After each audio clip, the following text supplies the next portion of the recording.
what is the topmost thing that comes to your mind when you think about your kids? I mean, like top of education or whatever. Well, the biggest concern or your okay, let's say your pet peeve that you keep ranting the whole day. All right, I've heard you say that so many times. I want you to say that in front of everybody else. The one thing I always say is कब बड़े होंगे. Exactly. वो तब बड़े होंगे जब तुम उन्हें बड़ों की तरह treat करोगी. As in, we have to learn to treat our kids as young adults, because if we don't do that, they will always be little kids. And we as Desi parents tend to overdo things for our children. We think that's our way of showing concern, but it's actually detrimental to them. It's actually not so good. It isn't, yeah, but also I think it's not as much concern as much we're like, you can't do this, leave it. Instead of, you're going to increase my work. Exactly. Leave, I'll just do it for you. Exactly. And because we tend to take them as, we have a lot of things to do in the day. If you're going to try doing that, if you're going to hold this glass of water, if Anaya was to do that, and she drops it. So then there's a problem right there. You don't want her to do that. So hence you would say, okay, I will go and put it there. But when we're doing this is, when we do something like this, we take away the agency from our kids and we don't let them explore what they are supposed to explore. I mean, of course it has to be an age appropriate chore, but we need to trust them. We need to give them that respect that, yes, you can do this. And we believe you. We trust you that you can do this. It becomes extremely crucial to talk to our kids as we talk to adults. And when you do that, you will see a difference in that. So when you're saying as talk to adults, I'm thinking more in terms of the content. Of course, you should always be nice, whether it be adult, whether it be your own child. As a parent, it is hard to be always, patient and, oh, sweetie, oh, honey. Of course, I am going to shout. There are going to be days where I'm going to... There will be those days, poof. Yes, absolutely. But you know what? I have a friend, actually. She's so articulate, she articulates her speech with her kid so properly. It's so detailed. She'll be like, oh, you shouldn't do this. For example, Ibrahim's asking me about something about finance or money or what that means. For me, I'll be like, don't worry about it. It's something to do with money. But when you grow old, you'll find out. You will find out, yeah. But how will they if we don't tell them? How do you think they will find out? Oh, eventually they'll find out. But I know what you mean, because I have seen her. She'll be like, well, what finance means, the definition of finance is this, and this happens because you go through here. Like, she'll explain to him each and everything. And I look at her, I admire her patience. But my goodness. You see, it's all about patience. And yes, we feel in our precious hours of the day, it becomes too much to explain that. But what she's doing is that, imagine if somebody was to ask you to do something without giving you the background or the context, right, and say, just do this. Just do it, yeah. It is so difficult for us to follow instructions without knowing, why are we doing this? What does it have to do with us? Why does it become important? Or if you were to ask somebody something like, how is this? We don't know everything ourselves, but if you were to ask an adult, how do we do this? And they were to shrug you off and say, it's not up to you. You can't do this. It's very deeply humiliating. It's very... Right. It just shakes you deep down there. So... And we don't think that kids would ever feel that way, but they do. We think our kids don't have feelings. Yeah, they do. And we need to give them the same respect that we give to other adults and individuals, because when you give them that respect, they understand, they learned that this is the respect that I deserve, and that respect helps them in giving respect back to other people. You establish that trust with your kids when you start giving them the respect, because when you give them the respect, they know that with respect will come responsibilities, and I have to live up to those responsibilities, that my parents expect me to do this. Well, when you say respect, I'm sure a lot of parents out there will be like, what do you mean? I do respect my child. That's obviously no one can love your child more than you yourself. But I think what we're trying to say is, take that time, leave everything, and sort of don't just shrug it off that, oh, you have to wear the seatbelt because it's a law. Explain to them, why is it just like you would do that for anybody else. I mean, if somebody else was to ask you, why do I need to do this? Why am I supposed to put the trash out on Wednesdays? And you will tell them that's because the truck comes and they take the trash.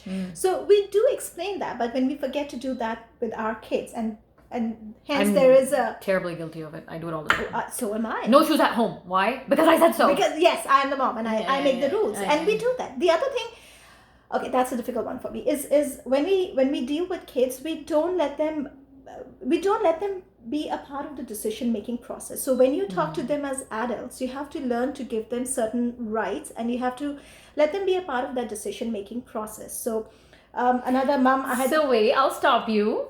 You don't like Inara putting nail polish on her fingernails. Yes, okay. I You don't. don't mind the toes, but you don't like the fingernails. Yes. Now Inara is much younger. Yes, she's in senior kindergarten, correct? Yeah. What are you gonna do, Nadia? Well, I have actually explained it to her many times why I don't like it. Of course, she's 5, so she doesn't get No, it. but what was your explanation? I said because there are I'm chemicals. Inara. So, see, honey, there are chemicals in the nail polish, and when you put nail polish on your fingers and you try to eat something, those chemicals go in your mouth, and that can be very harmful for you. It makes you sick. Mama, what are chemicals? Okay, she doesn't talk like that, but Okay, fine. What are chemicals? I'm trying to be a kid. okay, so chemicals are those harmful things which are there. Okay, we've had this conversation with her before, so I've done this with her. You But- explained to her what chemicals are. She didn't ask me that question, but Okay. I would have explained that because this is like But it looks pretty. But it looks pretty. I Mama, know, but it looks I know, pretty. and that's my and at the end of the day, when I explained it to her like the 10th time and she didn't understand, I said because it's a rule in the house, it's my rule, and decision making, eh? yeah.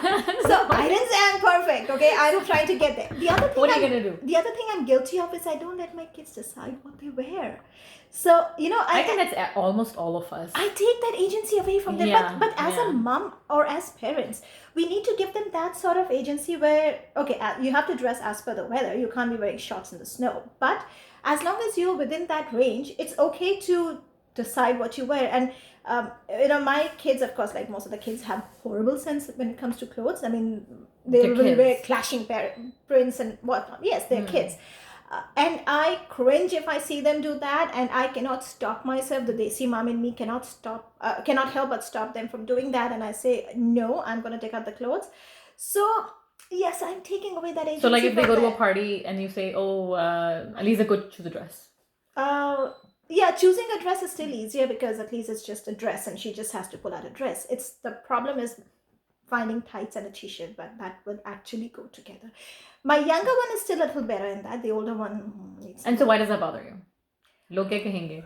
Yes. Ajeeb lagega, तरीके से Yes, पहनो, look yeah? at the mom and the dad. Yeah. They're doing. I think we concern more about But that's what our ourselves. parents did too. I right? know, we're concerned about how it looks on us, and Yeah, we forget that our kids are not an extension of us. I think They when are you allow different. them to be part of the decision, they become better decision makers. They learn the process early on instead of learning about themselves as after going through middle school, high school, all the embarrassment, and then finally learning, Yes. oh crap, this is how you do stuff. Yes.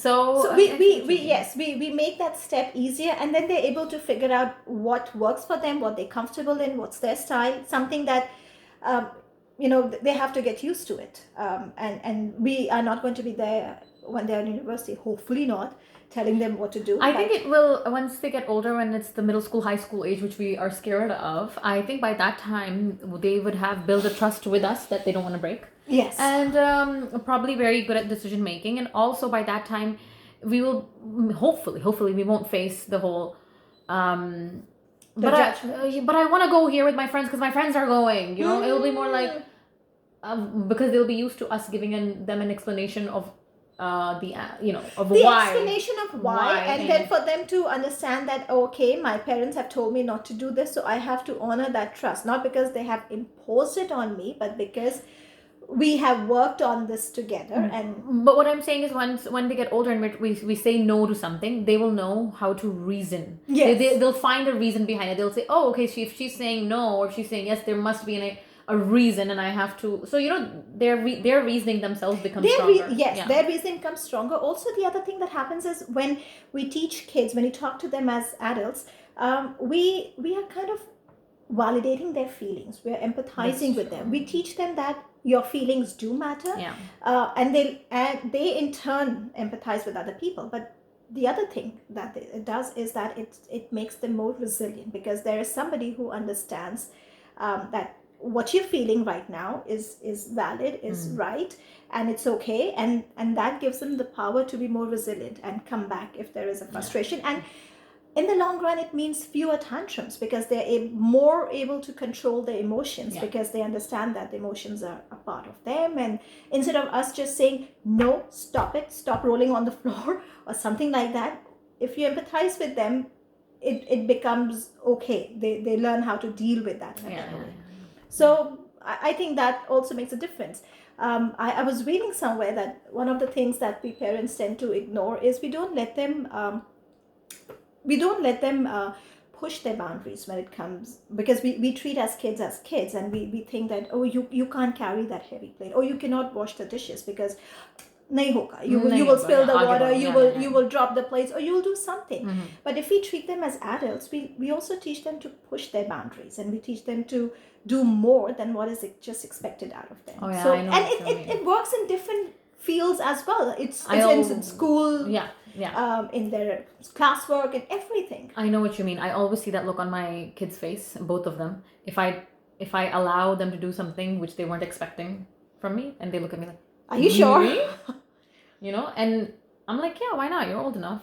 Yeah, and we have to let them do that. And up till even now, my son or my daughter is like, well, what if I break it, or what if I do this? Like, what if I do something wrong? What if I don't do it right? I'm like, it's okay. We'll figure it out. Don't worry about it. I do a million things wrong, right? Yes, yeah, and that teaches them that making mistakes is okay, and it's. But this would suck out all my energy.